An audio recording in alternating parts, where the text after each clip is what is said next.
You can throw the records out in a rivalry game. Miami Hurricanes have been the far better informed team so far, but the Florida Gators are going to come in desperate, looking to turn their season around.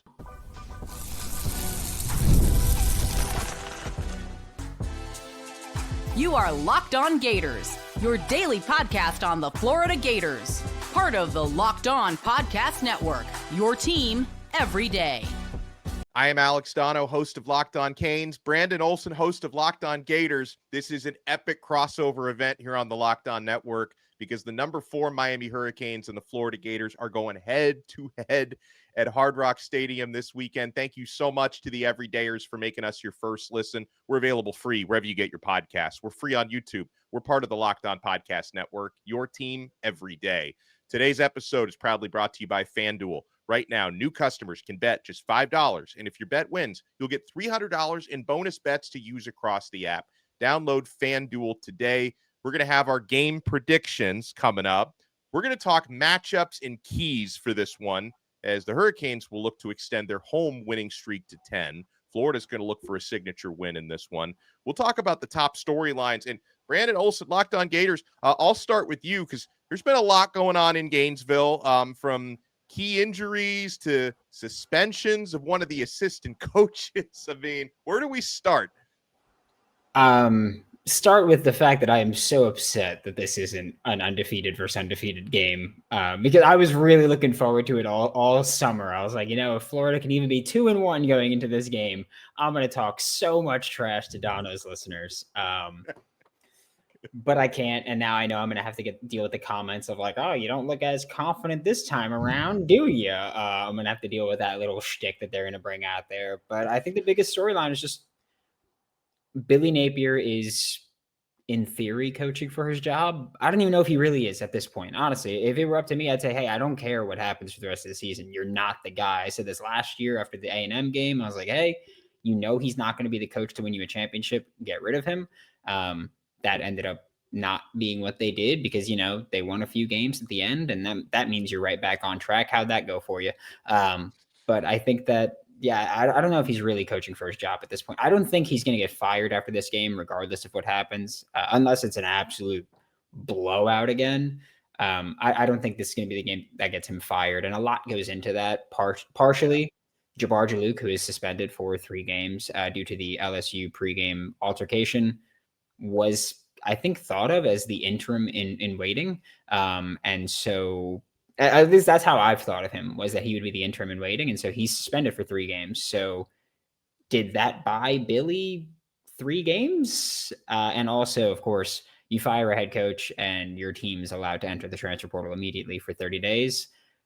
Personally, and I know this is like a scummy side of business here, but this is a business. I'd say I'm going to wait at least 5 games, make sure some guys don't have the opportunity to redshirt and then enter the transfer portal, and then they have more incentive to actually play out the season before just entering the portal at the end of the season, or at least playing a few more games and then entering the portal.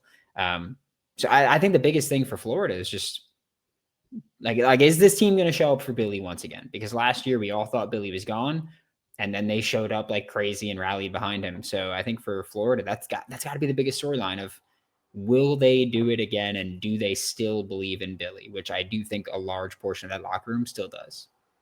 Yeah, I think for Miami, the first obvious thing is keep consistency. Don't take your foot off the gas, because a lot has been working for the Hurricanes so far. The mistakes have been down overall this season. The trenches have been dominant, which is really what Mario Cristobal envisioned when he took this job. The offensive line has been really good for the past couple of years, but the defensive line, I think, has taken a big step forward. I'm going to be very interested to see how, and we'll talk about this more with our matchups coming up a little bit later, how Miami's defensive line, with Ruben Bain and Akeem Mesidor looking unblockable at times, how they're going to match up against Florida's offensive line, which is very good. So we're going to get a look at that on Saturday. That's going to be one of the key matchups. But also the way Carson Beck and his receivers have performed so far has been a really pleasant surprise.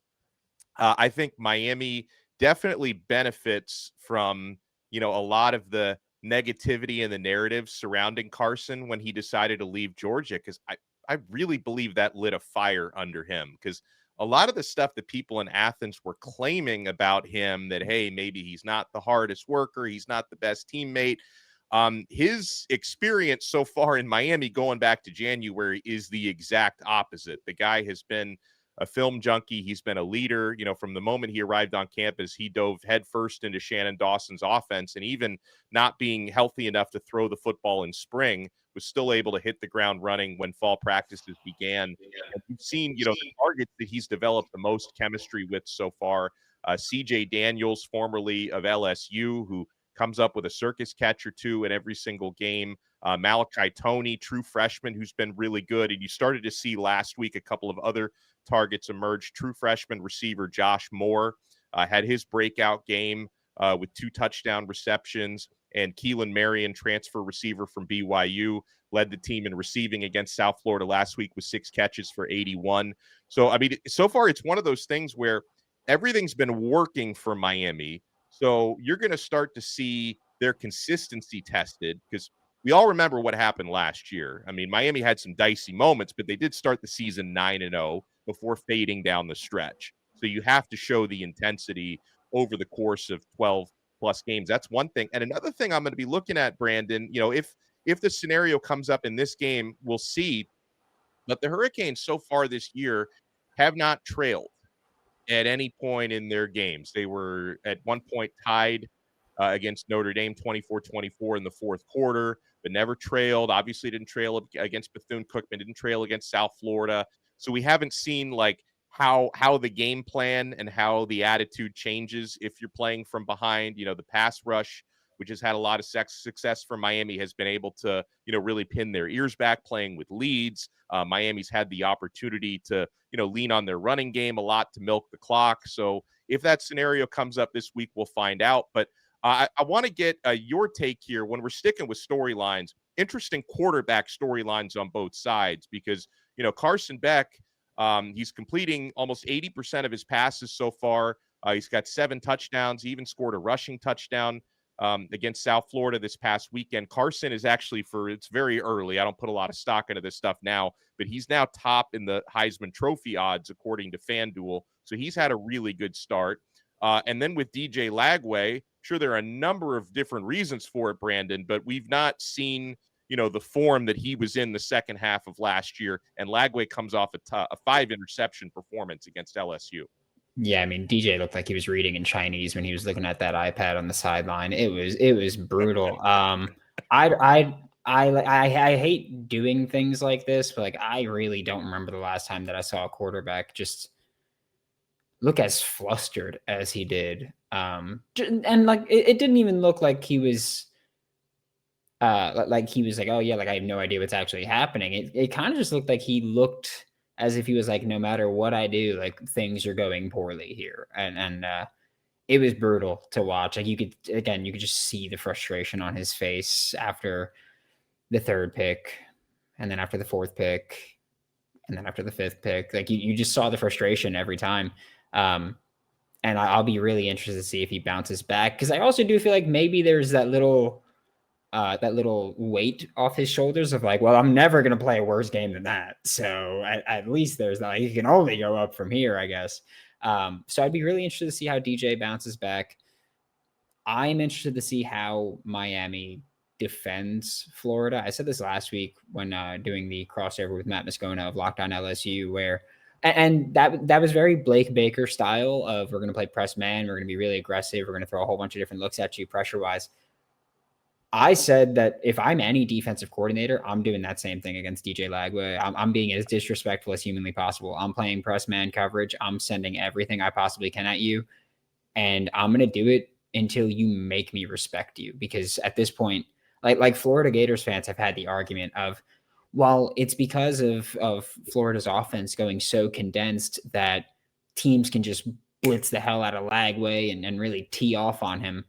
Last week, we saw them go more spread out than they've ever gone under Billy Napier, and LSU still did the same thing. And my argument for it's because the formation is condensed is that even if you spread things out, that doesn't solve the problem of your passing game, because you still need to complete the passes, and DJ Lagway hasn't done that. So I'm really interested to see that battle. Honestly, the defensive coordinator battle to me is just incredible in this yeah. game, because that's how I would defend DJ Lagway. But then also, I I mentioned the other day that I think that Garrett Nussmeier is a smarter quarterback than Carson Beck, because I think that football IQ wise, I think Garrett Nussmeier is arguably the smartest quarterback in the nation.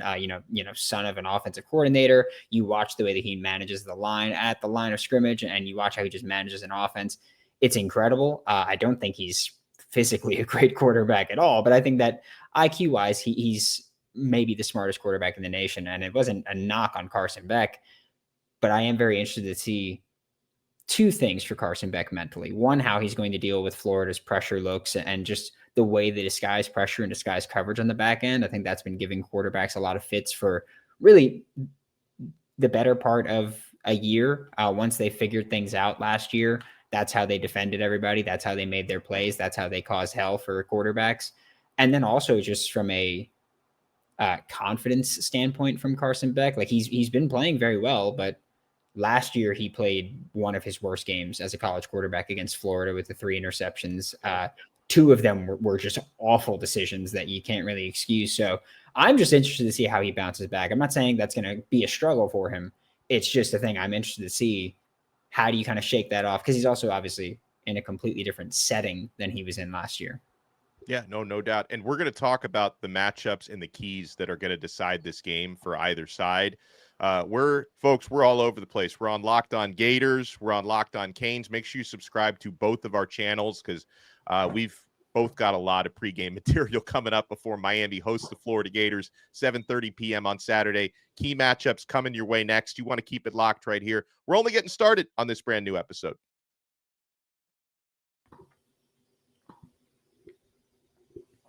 It's almost the weekend, so it's time to look back and crown this week's MVP on Who Delivered, powered by DoorDash. Just like you can win every Saturday with DoorDash Streaks, saving more every time you order. These players delivered when it mattered most, so let's break it down. And I said it the other day. I'm going to say it again today. I know they lost the game. I'm still picking Florida Gators corner Cormani McClain. Again, just because he delivered in a big way, I think, with that stop on the 51-yard run. I just think that in a moment where you could have given up, you could have just rolled over and accepted another touchdown in the game ending, Cormani McClain went out there, hauled you-know-what, and went and made a stop that no one else was really even attempting to make. And I think that kind of spirit, that kind of fight, we're going to praise that here. So just like Cormani delivered for the Florida Gators, DoorDash delivers for your Saturdays. With DoorDash Streaks, you save every Saturday that you order, so you can stack it up all season, and you could save up to $250, including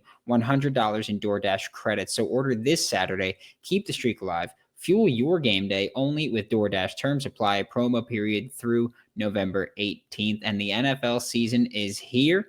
And if you like making money, I know I like making money, but if you like making money, make sure you're ready for kickoff every Sunday with a can't-miss offer. Right now, new customers can bet just $5, and if your bet wins, you'll get $300 in bonus bets to use across the app, whether you want to bet on touchdowns, money line, whatever it is you want to bet on. I know that one profitable thing is betting that Caleb Williams is going to get sacked at least 5 times because that's what he does. That's how Caleb Williams behaves. That's how he acts. That's what happens. So if you're ready to play, download the FanDuel app now by visiting FanDuel.com to get started. That's FanDuel.com to place your first $5 bet.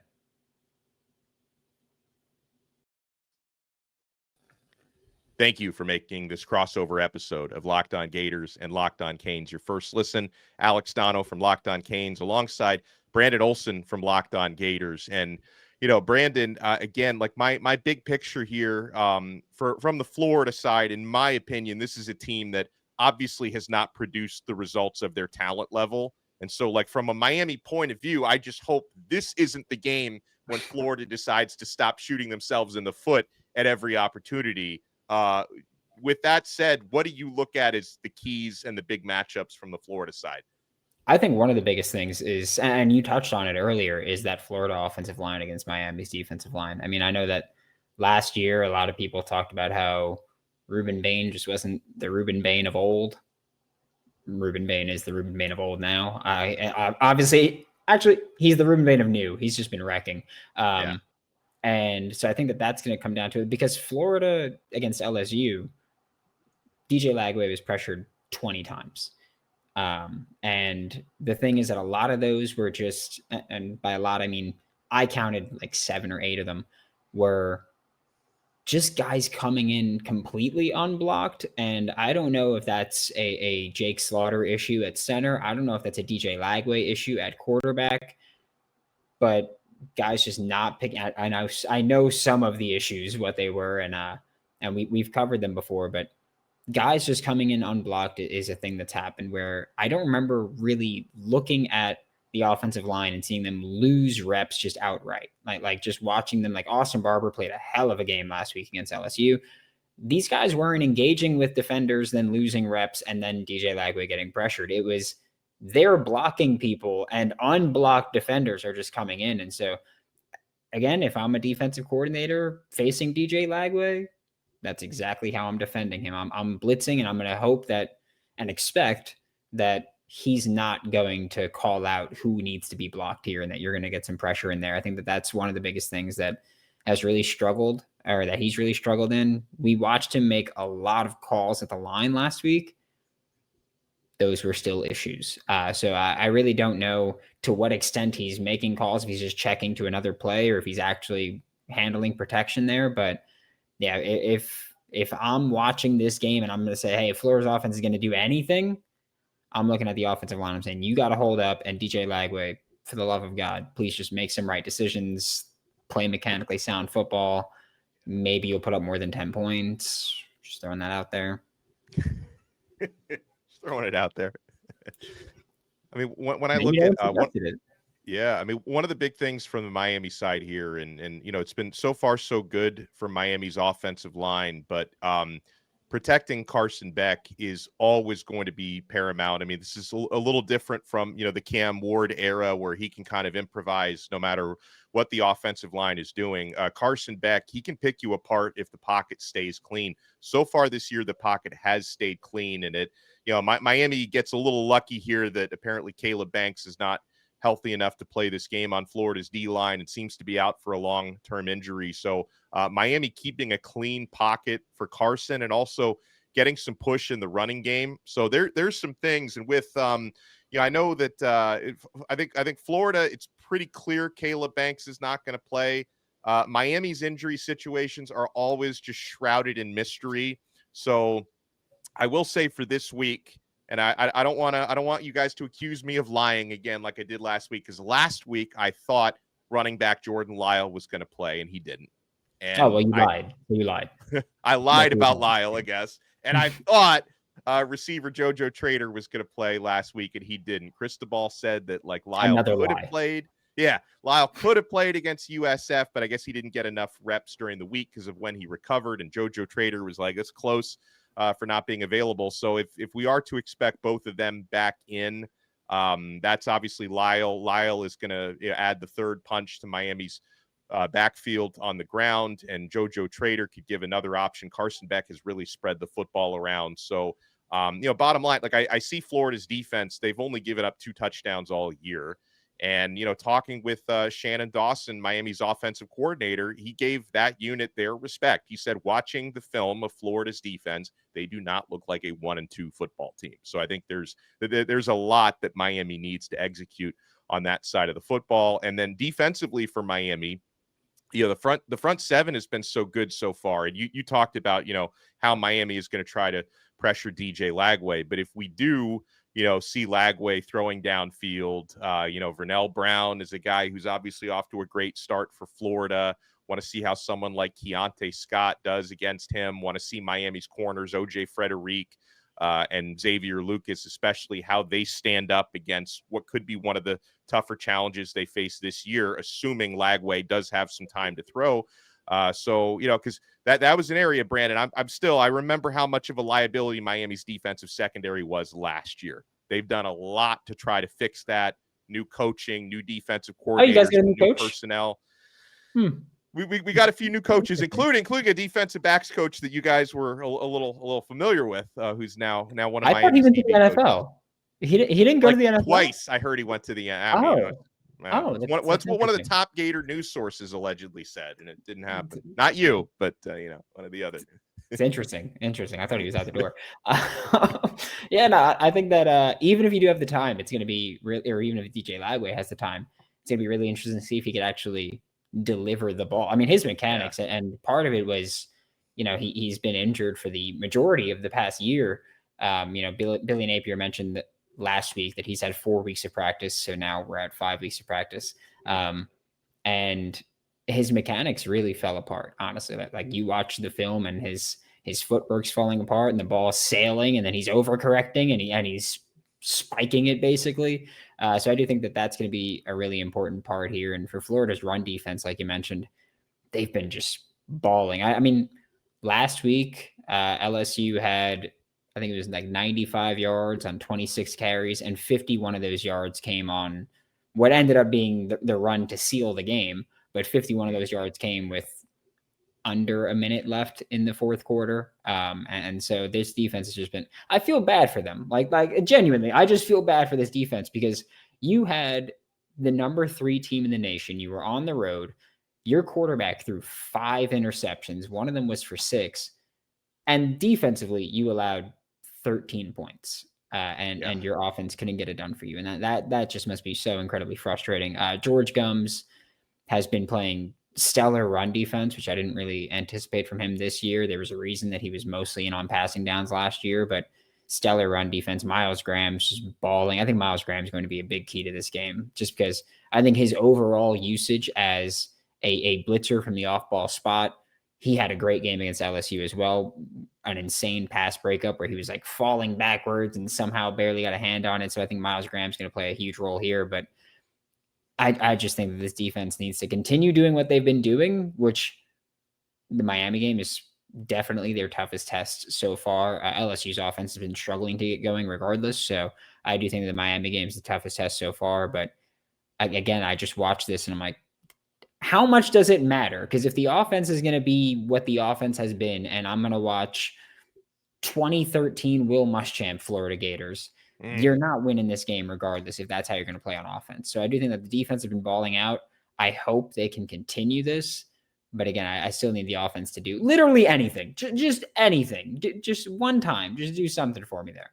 Well, before we move on to predictions, I got a question for you about Florida's pass rush, because if I look strictly at the numbers, they rank 123rd nationally in sacks produced.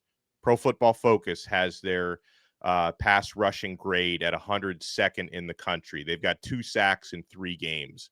Is that number misleading? Explain to me like how for a defense that has produced good results, how they're not rushing the passer. I think that the numbers are misleading. I don't think the pass rush has been great. I don't think the pass rush has been as bad as numbers suggest. Week 1, you played a triple option team. You're not going to rush the passer against a triple option team. Week 2, you played USF in a game that was close. And so you guys don't know what that's like as Miami fans. But for Florida fans, in a game where USF is close, they're going to run the football a lot. They're going to throw screens a lot. And so you're not going to rush the passer in that situation either. And then LSU, a lot of it was genuinely just doing what I think is going to be their game plan for much of the year, which is we're not necessarily going to generate a pass rush just outright. We're going to try to be creative with it, which is we're going to drop edges into coverage and we're going to send an off-ball linebacker and just try to overload one side. And the thing is, like I mentioned, Carson Beck threw 3 picks against Florida last year. He's faced this defense before. Every other year that he was at Georgia and he played Florida, it was always a new defensive coordinator. So now this year, it's the first time where Florida's had a defensive coordinator come back for year 2 as the actual defensive play caller. Carson Beck, yeah, he threw 3 picks last time against them, and that might be in his head, but also in his head is going to be, I've seen this before. Like they're not going to throw new things at me, really. And so I do think that he's got that kind of, I don't want to say it's an advantage or disadvantage for either side. I just think it's a chess match that we're going to see the next steps taken there. And so I think that a lot of Florida's plan has been, we're not really going to be generating a ton of pass rush. I don't think anybody really is against Miami's offensive line to begin with. But I do think that trying to confuse quarterbacks, delay them for a second and let your pass rush get to a quarterback, I think that's the better approach that you're going to see here. And I think that's going to be Florida's approach in this game as well. Makes sense. Coming up next, does Florida get a signature win and improve to 500, or does Miami improve to 4-0 and keep moving on up in that top 5? You want to keep it locked right here. Prediction game coming up on this Locked On Gators, Locked On Canes crossover. You want to keep it locked.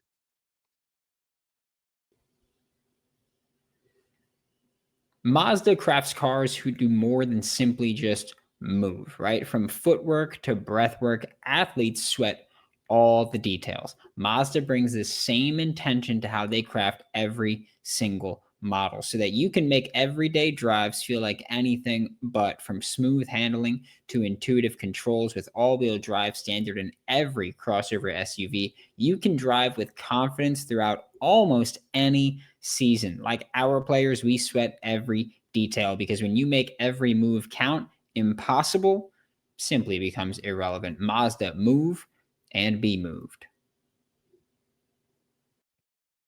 Thank you for making this Locked On Canes, Locked On Gators crossover your first listen and your first watch.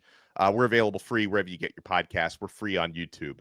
All right, so Brandon, we got two defenses that have been very successful so far this season. Obviously, it's been a little bit of a mixed bag on the offensive side for Florida. Miami's been doing well so far. Do you see this as a lower scoring game because of the defensive matchup? Give me your thought process and what you think the final score is going to be come Saturday night. I'm going to say a lower scoring game. Just at this point, I think every Florida game is bound to be a lower scoring game with how this offense is going. Honestly, I think that's just how it is with this offense until they prove me wrong. Like I've said about how to defend Florida, I'm going to do that until they prove me wrong, because why wouldn't I? If someone shows you who they are time and time again, believe them. And so that's what I'm going to do until they prove me wrong. I think it's going to be a lower scoring game. I hate myself. I hate myself for this. This is tearing me apart. Oh, I'm going to pick Miami to win this game. As much as I don't want to do it, and as much as I've said, like, I don't know if I have it in me to say Miami's going to win this game.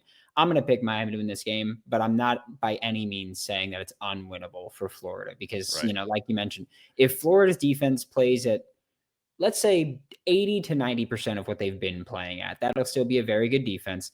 And if your offense just stop shooting themselves in the foot. I mean, we've had 4 or 5 offensive touchdowns called back because of holding calls and because of one offensive pass interference call.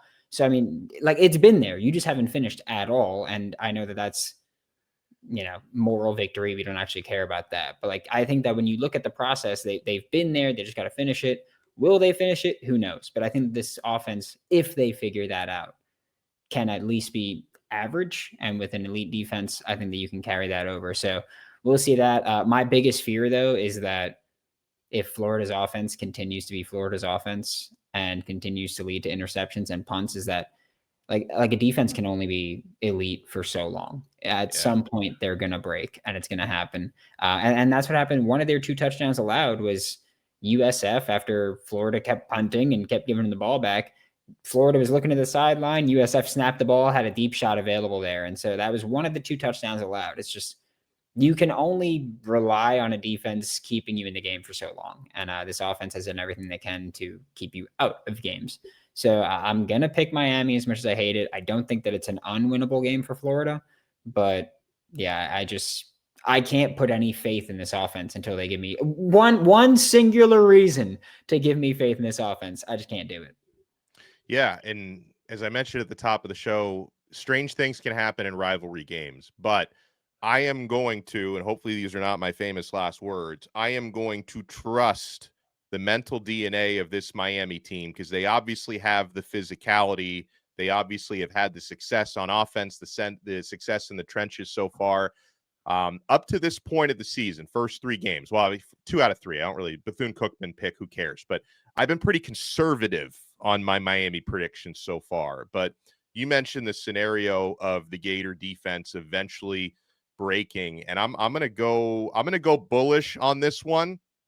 Part of it is I think Miami can force some takeaways on Lagway, have some short fields, maybe a defensive touchdown. So here's what I'm going to do for my prediction.